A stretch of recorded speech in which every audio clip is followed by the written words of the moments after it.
Salut la brigade, salut les entrepreneurs, bienvenue dans la 11e vidéo de la formation gratuite sur YouTube Comment créer son entreprise étape de A à Z. Aujourd'hui c'est la deuxième vidéo sur les business models et donc on va voir les différents business models existants. Ça vous donnera des idées pour choisir celui qui peut correspondre à votre société. Juste avant de commencer, je vous rappelle encore une fois que cette vidéo elle fait partie d'une série de vidéos composant une formation complète totalement gratuite sur YouTube. Donc allez voir la présentation de la formation, allez voir les vidéos précédentes si ça vous intéresse. Après, vous pouvez regarder les vidéos de manière indépendante. Vous avez tous les liens dans la description. Pour me soutenir, n'hésitez pas à partager cette vidéo aux personnes qui veulent se lancer, vous abonner en n'oubliant pas de cliquer sur la cloche des notifications pour ne louper aucune vidéo, mettre un j'aime et m'encourager par commentaire. Pour poser vos questions et échanger, vous avez le lien dans la description d'un groupe privé d'entraide sur Facebook, donc rejoignez-nous. Et vous pouvez aussi poser vos questions directement dans les commentaires. On passe maintenant sur les différents business models. C'est parti. Le premier business model que nous allons voir, c'est le modèle freemium, donc, que vous connaissez. C'est un modèle qui est très utilisé sur le web. Donc dans ce cas-là, vous proposez un service de base qui est gratuit et après vous proposez des forfaits payants avec plus de fonctionnalités. Alors des exemples concrets, par exemple sur Spotify, vous pouvez payer pour supprimer la publicité. Sur les jeux sur téléphone, vous pouvez jouer plus ou avoir plus de matériel. Et par exemple sur YouTube, il vous donne la possibilité de lire une vidéo en mettant en veille le téléphone, ce qui n'est pas possible si vous avez le service de base et donc pas le forfait payant. La présence online et offline. Alors qu'est-ce que ça veut dire? Ça veut dire que vous vendez en magasin et sur Internet. Donc vous avez une stratégie multicanal. Donc ça donne la possibilité aux clients soit d'acheter en magasin puis de repartir directement avec le produit ou être livré chez eux, soit d'acheter en ligne puis de venir chercher le produit en magasin ou être livré chez eux. Donc si vous faites cela, il faut par contre avoir deux stratégies différentes, alors certes complémentaires mais différentes, pour la vente en magasin et sur Internet. Parce que la réussite de chacun, ça ne dépend pas des mêmes facteurs. Donc l'exemple que je vous donne, moi, c'est la FNAC. Être une entreprise pure player. Alors qu'est-ce qu'une entreprise pure player? Vous en connaissez peut-être, c'est des entreprises qui sont exclusivement sur le web. Donc dans ce cas-là, vous devez avoir une stratégie web marketing, donc tout ce qui est site internet, réseaux sociaux, qui soit très réfléchi et efficace parce que votre succès il dépend surtout de votre capacité à vous faire connaître sur le web, principalement au départ. Vous devez donc utiliser un maximum de techniques comme le SEO, le référencement naturel, ou avoir un budget très conséquent pour faire de la publicité. Et dans ce cas-là aussi, votre réputation en ligne, elle est primordiale, donc tout ce qui est avis client, commentaires sur les réseaux sociaux. Un exemple concret, Captain Contrat qui propose de faire des statuts juridiques en ligne, eux c'est une entreprise pure player, donc ils n'ont pas de magasin, ils sont que sur Internet. Et leur stratégie d'acquisition, c'est de faire beaucoup de référencement naturel, donc énormément d'articles pour attirer des gens sur leur site. Et puis maintenant, ils ont plus de budget, donc ils peuvent se permettre de faire aussi beaucoup plus de communication sur les réseaux sociaux, sur Google AdWords par exemple, pour se faire encore plus connaître. Vous pouvez aussi faire de la mise en relation, donc c'est ce qu'on appelle le modèle collaboratif. Donc dans ce cas-là, vous mettez en relation des demandeurs d'un service ou d'un produit avec des personnes qui proposent ce service ou ce produit. Donc là, c'est exclusivement des particuliers dans ce cas-là.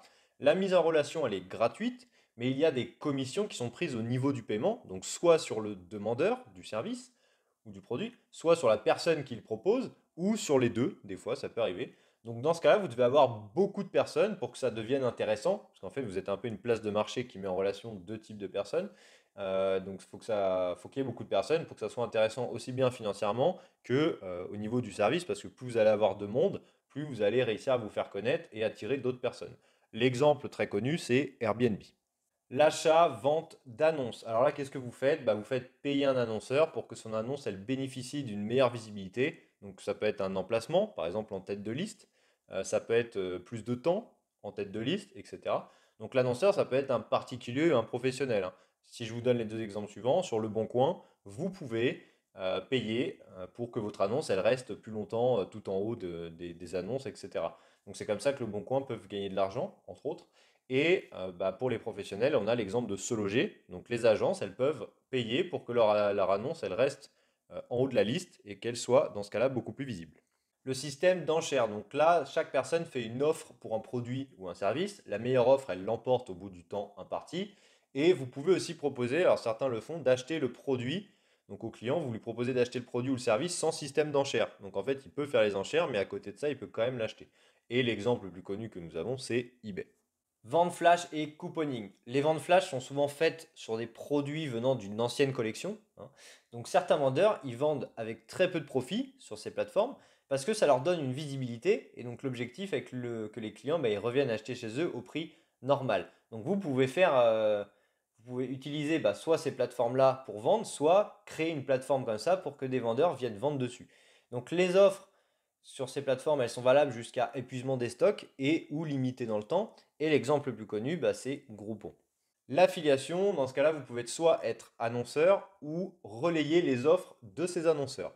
Donc les annonceurs, ils vous demandent de mettre un ou plusieurs services ou produits en avant, donc par exemple sur votre site internet, sur vos réseaux sociaux, et vous êtes rémunéré par des commissions au prorata des ventes réalisées à partir bah, de votre site ou de vos réseaux sociaux. Alors l'exemple très connu, hein, c'est les influenceurs, par exemple, qui eux font beaucoup d'affiliations, ils font de la pub pour un produit, et le produit, bah, alors, peuvent les rémunérer déjà avec une base fixe, un prix fixe, et ils peuvent aussi gagner de l'argent bah, selon le nombre de ventes.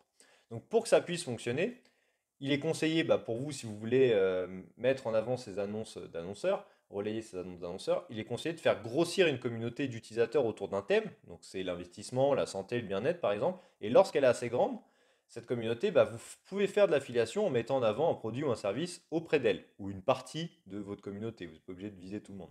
Si vous êtes l'annonceur, vous pouvez proposer vos services ou vos produits en affiliation. Donc il y a des plateformes pour ça. Et un autre exemple, eh ben, il y a les banques. Les banques sont souvent annonceurs et font beaucoup d'affiliations. Et tout ce qui est chaîne YouTube ou blog, bah ça peut être des supports qui peuvent, ou les réseaux sociaux, hein, comme je vous disais tout à l'heure avec les influenceurs, ce sont des supports qui peuvent vous permettre de relayer des offres d'annonceurs. Le modèle du comparateur, donc c'est aussi de l'affiliation, hein. Dans ce cas, vous mettez en avant plusieurs produits ou services d'un même type en les comparant. Donc quand les gens ils font un achat depuis votre plateforme, donc que ce soit site, réseaux sociaux, bon, en général c'est plutôt un site, vous touchez une commission au prorata des ventes réalisées.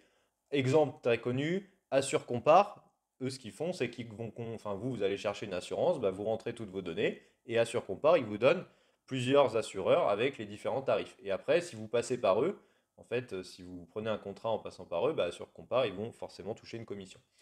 Et pour les vols d'avion, l'autre exemple, c'est Skyscanner, que vous connaissez peut-être. Donc, qui va vous donner un peu tous les prix selon les compagnies des vols pour une destination donnée, à une date donnée.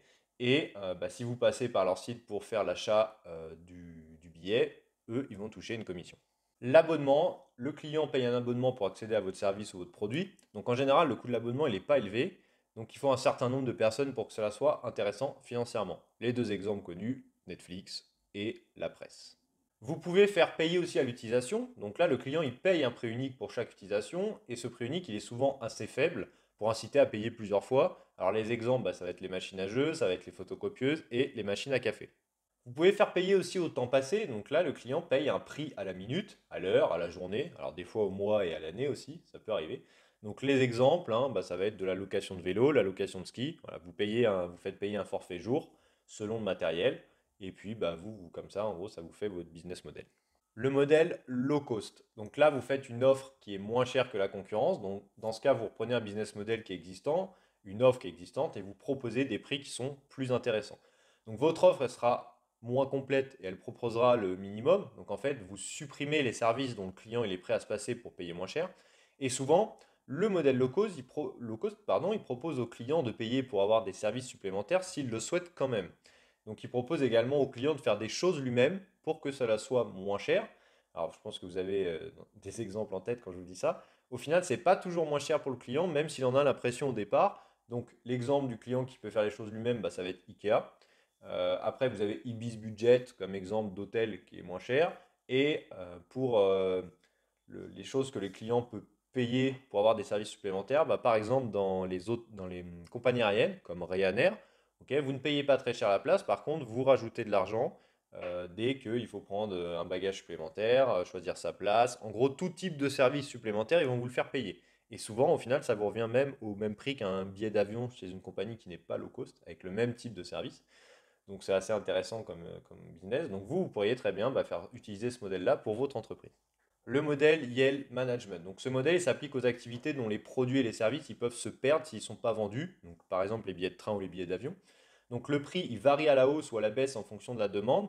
Et il varie également selon le nombre de personnes connectées simultanément ou l'heure de connexion. Hein, vous savez très bien que ça fonctionne comme ça. C'est pour ça d'ailleurs qu'on dit que si vous voulez acheter un billet de train ou un billet d'avion, bah, faut mieux le faire tard la nuit ou par exemple dans les jours hors week-end, etc. Parce que souvent ça a tendance à être moins cher. Donc faire ce genre de modèle, ça implique par contre de devoir suivre en temps réel vos ventes. Le modèle du don. Donc là, les clients, ils donnent ce qu'ils veulent pour utiliser votre produit ou votre service. Alors c'est compliqué de lancer une société avec ce modèle parce que c'est impossible de prévoir combien vous allez gagner, ce qui n'est pas très viable sur le long terme, il faut bien le dire. Donc ce modèle, il peut être appliqué en parallèle d'autres business models qui sont plus sûrs, entre guillemets. Et les gens, par contre, qui donnent, ils ont tendance à donner plus que le prix de base du produit ou du service. Un exemple connu, Wikipédia. Le modèle de l'imprimante. Vous vendez un produit vraiment pas cher, alors soit en direct, soit, c'est-à-dire un coût fixe, soit par abonnement, et vous dégagez beaucoup de marge avec les recharges et la maintenance. Par exemple, Nespresso, alors ils vendaient leur machine vraiment pas chère, et à côté de ça, bah, vous deviez acheter les capsules. Alors maintenant, je sais qu'ils font aussi des systèmes d'abonnement, donc vous payez 30, 40, 50 euros par mois, je ne sais pas le tarif exact, et vous avez une machine, en fait, qui est en une sorte de location, et tant de capsules par mois. Voilà, et bon, du coup, s'ils ont fait le calcul, c'est que ça doit être rentable. Voilà, donc c'est ce genre de système-là, le modèle d'imprimante. Et puis après, bah, évidemment, il y a les imprimantes en elles-mêmes, hein. Vous payez une imprimante qui ne coûte presque rien. Par contre, vous avez les cartouches qui, en général, coûtent très très cher. Être une marque brand butler. Donc là, votre marque, elle est pensée comme un coach personnel au service de vos clients en recherche constante d'informations, de conseils et de bons plans. Donc en fait, vous les accompagnez, les conseillez dans leur mode de vie, entre guillemets. Donc ce concept, il vient de la convergence entre un nouveau type de consommateur voulant économiser du temps et les services mobiles et Internet. Donc par exemple, les applications de coach sportif. Vous allez payer quelque chose sur ces applications de coach sportif. Alors, si je prends l'exemple de Nike, voilà, on va prendre un exemple concret. Nike, ils vendent du matériel, ok, mais à côté de ça, vous avez plein d'applications, que ce soit pour le running ou pour les autres sports, qui vous permettent bah, de développer tout ce que vous voulez dans ces sports-là. Et donc, clairement, bah, ce type de service-là, c'est des services additionnels qui sont ajoutés pour aider le consommateur. Et forcément, ça va faire de la pub indirectement pour tous les produits Nike derrière et tout ce qu'ils vont vendre, forcément. Donc ça peut être intéressant quand vous avez votre marque de vendre, si vous vendez des produits ou des services, de créer des services autour gratuits qui peuvent encore plus développer bah, le côté communauté et justement faire de la pub indirectement pour votre marque. Faire du bundle. Un bundle, c'est un terme marketing qui désigne un ensemble de produits associés et vendus ensemble. Par exemple, vous faites un package avec un ordinateur portable, la souris et la sacoche de transport. Donc vous avez aussi la possibilité de rechercher des sociétés partenaires qui sont non concurrentes évidemment, proposant des produits complémentaires aux vôtres pour ajouter de la valeur à votre offre. Donc ça permet en plus d'utiliser la puissance des deux marques, donc la vôtre et celle de votre partenaire, pour communiquer et toucher plus de potentiels clients. Un exemple connu, bah, vous avez par exemple le duo avion et derrière il vous propose des hôtels ou des transports par exemple entre l'aéroport et l'hôtel. Vous êtes financé exclusivement par la publicité. Alors c'est un business model qui est très compliqué, il faut bien le dire, parce que vous devez être financé par des annonceurs, donc c'est souvent des grosses sociétés. Donc par exemple la presse gratuite, hein, comme le 20 minutes, voilà, ils sont financés exclusivement par des annonceurs. Après, voilà, on peut se poser la question sur la qualité de l'information, vu qu'ils sont que financés, ça reste un peu de l'actualité avec de la publicité derrière. Et donc que cela soit offline, comme la presse papier, ou online, tout ce qui est YouTube, blog, et ben vous devez avoir énormément de trafic pour que cela soit rentable. Faire du old school. Alors ça peut être proposer un service ou un produit à des clients qui n'ont pas besoin d'avoir quelque chose de compliqué, entre guillemets. L'exemple, c'est les téléphones simplifiés avec des grosses touches et le minimum de fonctionnalités pour les seniors. Ça marche très très bien, voilà, parce que les smartphones, pour eux, c'est trop compliqué. Donc si on leur donne des téléphones comme ça, qui ressemblent à des smartphones, mais avec des grosses touches, des boutons où c'est facile à comprendre, on n'a pas besoin de chercher, et bah, ça simplifie la vie et du coup ça peut être un business model de viser ces personnes-là en particulier. Faire la technique de la rareté. Donc là, vous limitez la production d'un produit pour pouvoir le vendre très cher. Alors en général, ce business model, ça s'applique plutôt à l'univers du luxe, hein, comme vous en doutez. Mais même hors du luxe, il y a des entreprises qui l'utilisent pour inciter à l'achat. Donc par exemple en disant qu'une offre, elle est limitée dans le temps ou que seulement les 20 premiers inscrits pourront en bénéficier. Voilà, donc un exemple, hein, c'est la Ferrari Enzo, je ne sais pas si vous vous souvenez de cette voiture, qui a été produite à seulement 400 exemplaires. Le modèle de vente en direct, vous vendez vos produits ou services directement aux clients sans passer par un intermédiaire, donc par exemple de la grande distribution, une place de marché, etc. Donc ça nécessite une forte stratégie de communication et de marketing pour vous faire connaître, parce que bah, en fait, vous allez aussi, évidemment, dans la grande distribution, les places de marché, ce qui est bien, c'est qu'ils ont de la notoriété, ils ont de la visibilité pour les clients. Alors que vous, si vous vendez en direct, bah, va falloir vous faire connaître. Donc, comme les pure players, faut avoir une forte stratégie de communication et de marketing, et votre réputation aussi, elle est primordiale. Donc, tout ce qui est avis client, commentaires sur les réseaux sociaux. Et un exemple connu qui fait de la vente en direct, bah, ça va être la société Dell pour les ordinateurs. Le modèle achat-revente, donc dans ce cas, vous êtes un distributeur, donc vous achetez vos produits le moins cher possible pour les revendre à un prix plus élevé afin de dégager une marge. Alors vous pouvez être un distributeur physique en magasin, hein, c'est ce que font tous les magasins, hein, les distributeurs, ou un distributeur en ligne. Alors pour ce qui est en ligne, par exemple, l'exemple très connu, hein, qui n'a pas forcément une bonne image d'ailleurs, c'est le drop shipping. Après, il faut comprendre un truc, c'est que le drop shipping, c'est vrai que quand on en entend parler, on pense tout de suite à des produits de mauvaise qualité en Chine, mais la plupart des sociétés, elles font du dropshipping, même si elles ne l'appellent pas comme ça, parce qu'elles vont acheter leurs produits chez un fournisseur et elles le revendent en magasin ou en ligne. Donc en fait, c'est juste qu'après, bah, vous pouvez avoir différents niveaux de qualité. Effectivement, vous pouvez faire du dropshipping à bas coût en passant par des sites comme AliExpress, hein, c'est ceux qui sont connus qu'on voit en tout cas sur Internet, sur tout ce qui est formation autour de ça.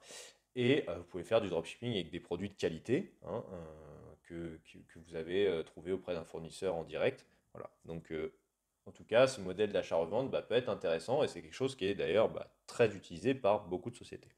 Le leasing, donc le client il loue à bas prix un bien ou un service avec une option d'achat au terme du contrat. Donc le prix il est prédéfini en général. Ce modèle il est utilisé plutôt pour tout ce qui est matériel ou véhicule. Donc un exemple connu, hein, c'est les constructeurs automobiles. Pour bah, prendre une voiture, vous faites souvent du leasing. Le modèle low touch sur mesure. Vous vendez un produit de base sur lequel le client il peut ajouter de la personnalisation s'il le souhaite. Donc ça permet souvent de gagner beaucoup plus parce que l'offre de base elle correspond très rarement à ce que souhaite le client au final, hein. Donc les exemples, un exemple ça va être les costumes par exemple. Un autre modèle qui est lié à celui-ci, c'est le modèle buy one, ok, qui consiste à faire des offres du type bah, vous en achetez un pour deux, vous achetez un et le second est à moitié prix. Le marketing multiniveau. Vous mettez en place un système d'affiliation et de parrainage. Alors, exemple concret, hein, les banques, ils utilisent leurs clients pour faire du parrainage et vendent leur offre à d'autres personnes en échange d'un bénéfice qui est souvent monétaire. Faire du conseil ou du coaching. Alors là, il s'agit de proposer votre expertise pour faire du conseil ou du coaching auprès de particuliers ou d'entreprises. Donc ce business model, il a pour avantage de demander très peu d'investissement pour démarrer votre activité. Ok, si vous avez déjà des clients ou des personnes qui ont besoin de vos services, hop, vous pouvez tout de suite commencer à leur vendre. C'est plutôt simple. Par contre, il vous faudra quand même vite vous constituer une base solide de clients pour pouvoir vivre sur le long terme avec ce type d'activité. Le déstockage, vous vendez les stocks d'invendus ou les produits des saisons précédentes de différentes marques. Donc le prix de vente, il est normalement beaucoup plus intéressant que le prix d'origine pour le client. Et l'exemple connu, c'est showroom privé. La franchise, vous pouvez créer une franchise ou vous pouvez intégrer une franchise en payant des droits d'entrée. Donc évidemment, si vous êtes le franchiseur, vous allez gagner votre vie en ayant des franchisés. Et si vous êtes franchisé, bah, vous allez gagner votre vie en profitant du système du franchiseur. Donc, quand vous intégrez, comme je vous disais, une franchise, vous devez payer des droits d'entrée. Donc, mais il faut bien choisir la franchise parce que les droits d'entrée, ils sont plus ou moins élevés, mais évidemment, moins c'est cher, plus il y a a priori de risques parce que c'est une franchise c'est une petite franchise et du coup, on ne sait pas toujours ce que ça vaut vraiment. C'est un peu le problème des franchises. Les franchises qui fonctionnent vraiment sont souvent plus chères et plus rares à trouver.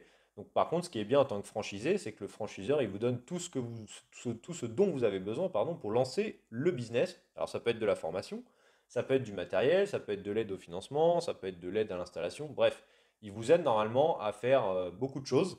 Donc, ça vous évite, vous, de trop réfléchir. Vous devez plutôt vous lancer le plus rapidement possible avec ça. Un exemple connu, hein, bon, McDonald's, qui est une franchise, vous en doutez bien, qui est extrêmement chère et extrêmement rare en plus à trouver maintenant. Voilà, c'est en général ceux qui prennent des franchises McDonald's, ce sont déjà des personnes qui ont d'autres franchises McDonald's. Donc c'est compliqué. Voilà pour ce système. J'espère que cette vidéo vous a donné plein d'idées de business model pour votre entreprise. Alors, il y en a d'autres, évidemment, je ne les ai pas tous énumérés. Il y en a certains que j'ai même pas dit parce que je ne les trouvais pas forcément intéressants. Mais vous avez donc les principaux. Dans la prochaine vidéo, on verra le business plan. Alors, qu'est-ce que c'est, à quoi ça sert, comment le faire. On répondra à toutes ces questions et qu'est-ce qu'il faut mettre dedans. Si vous avez des questions sur cette vidéo ou vous voulez échanger avec moi, n'hésitez pas à laisser un commentaire et surtout abonnez-vous. Encore une fois, ça me ferait super plaisir. Rejoignez-nous également sur le groupe privé d'entraide sur Facebook pour échanger, pour poser vos questions. Vous avez le lien dans la description et je vous dis à très vite pour la prochaine vidéo.